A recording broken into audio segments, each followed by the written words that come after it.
नमस्कार साथियों, मैं नागेश कुमार पांडे, प्रवक्ता DED RSBI संस्थान लखनऊ।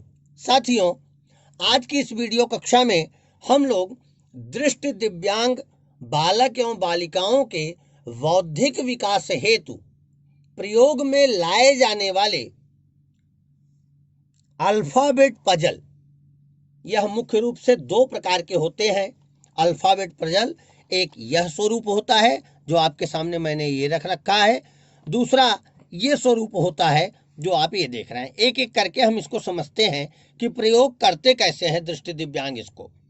तो फर्स्ट अगर हम लोग देखें पहला इसके बारे में, इसमें अक्षरों के प्रिंट और ब्रेल दोनों भाग लगे हुए हैं।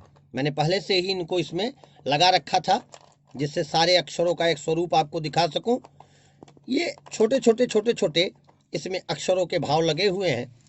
अब कोई भी दृष्टिबाधित बच्चा जिसको आप ये कहेंगे कि बेटा अपना नाम लिख के दिखाओ या फला शब्द लिख के दिखाओ, तो वह क्या करेगा? अगर आप देख पा रहे हो तो सामने आपके ये चित्र है, यहाँ आर लिखा हुआ है और आर की डाट 1 2 3 और 5 यहाँ लिखी हुई है। फिर यहाँ टी लिखा हुआ है प्रिंट में और यहाँ टी की डाट 2 और 3 तथा 4 और 5 लिखी हुई है। अब बच्चे को उदाहरण स्वरूप अगर आपने कहा कि बेटा जरा प्रिंट और ब्रेल में मुझे यहाँ पे इन अल्फाबेटों की सहायता से कोई एक नाम लिख के दिखाओ, जैसे एग्जाम्पल फॉर नागेश लिख के दिखाओ। अब वह इसमें से पहले तो अपनी बौद्धिक क्षमता के अनुसार अक्षरों का चयन करेगा, स्पेलिंग्स मिलाएगा कि कौन कौन से अक्षर इसमें लगने हैं। साथ ही साथ उसका अक्षरों के प्रति भाव बनेगा, वह उन्हें समझेगा कि कैसे अक्षरों को बनाते हैं, कौन कौन सी स्पेलिंग यहाँ पे जोड़ करके शब्द का योजन करना है और योजित करते हुए कैसे उसको लिखना है। अब वह यहाँ से एक एक करके छांटना शुरू करेगा धीरे धीरे। उसने क्या किया? जी उठाया, बी का इस्तेमाल नहीं करना है, टच किया, स्पेस देखा, हटा दिया। ए का इस्तेमाल करना है, टच हुआ, यहाँ ले लिया। ई का इस्तेमाल होना है, ई को टच किया, ले लिया। यस का प्रयोग होना है, यस उठाया, ले लिया।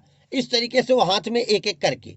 अब अगर हम छोटा एक देखें, बड़े छोटे बच्चों का ही देख लें, उतना बड़ा स्पेलिंग नहीं देते हैं, छोटे से ही अगर देख लें, राम बच्चे से बोले कि बेटा तुम राम लिख के दिखाओ, तो इस तरीके से वह पढ़ करके या इस तरीके से छू करके वह अल्फाबेट का भाव देखेगा कि कौन कौन से अल्फाबेट क्या हैं। अब इसमें दो चीजें उसकी सध रही हैं, एक तो ब्रेल के डॉट्स से पता चल रहा है कौन सा अक्षर है, दूसरा प्रिंट में किस तरीके से अक्षर का आकार बना है वह भी उसे दिखाई दे रहा है। उसने इस तरह से टच किया, आर उठाया, यहाँ लगा दिया आर। उसके बाद टच किया, यहाँ से ए उठाया और यहाँ लगा दिया ए। और फिर उसने खोजा कि इसमें से एम जहां उसे मिल जाए और तुरंत वो ला करके यहाँ पे एम लगा दे। कुछ इसमें स्पेलिंग्स के या अक्षरों के संख्याएं कुछ कम सी हैं जिसके कारण से ABCD के पूरे अल्फाबेट नहीं मिल पा रहे हैं। तो अब यहाँ पे मान लीजिए एग्जाम्पल फॉर एम का उसने लगा दिया। अब लगाने पर यहाँ अगर एम लगा देते तो राम हो जाता, लेकिन एम के स्पेलिंग्स के ये डॉट्स हमारे पास नहीं रहे तो हमने बी लगाया, राब। आप इसको देख पा रहे होंगे आपके सामने, यह अक्षर पूरा बन गया, राब। अब अगर उसको यहां पर डॉट लिखना है, डॉट DAT, तो डी लगा देगा।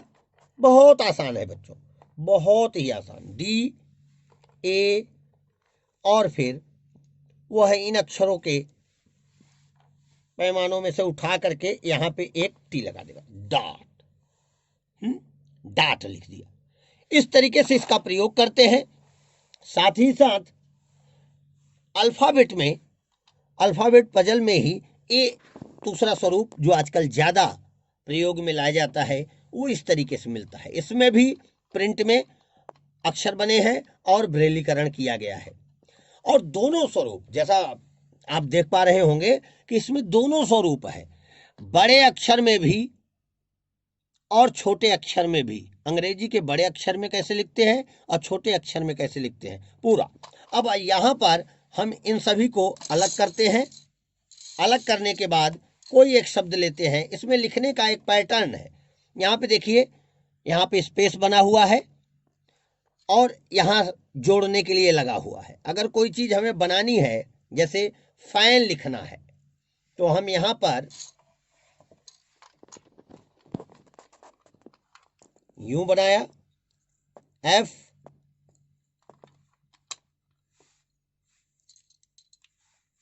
A, और यहाँ से वह बच्चा एक एक करके डॉट्स को खोजेगा। खोज विधि के द्वारा अक्षरों का ज्ञान करेगा, साथ ही साथ खोजने से ही संकल्पनाएं बनती रहेंगी। स्वरूप खोजने में बार बार दोहराएगा, जिसके कारण उसका ज्ञान और पुष्ट होगा। और यहाँ पे ला करके वो ए लगाएगा, FAN, फैन।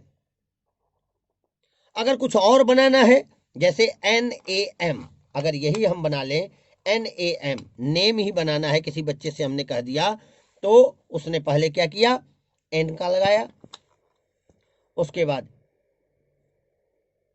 एक डॉट लगा दी,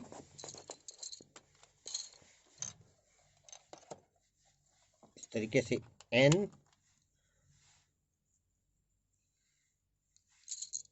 अब ए को खोजेगा ये इसमें से वो,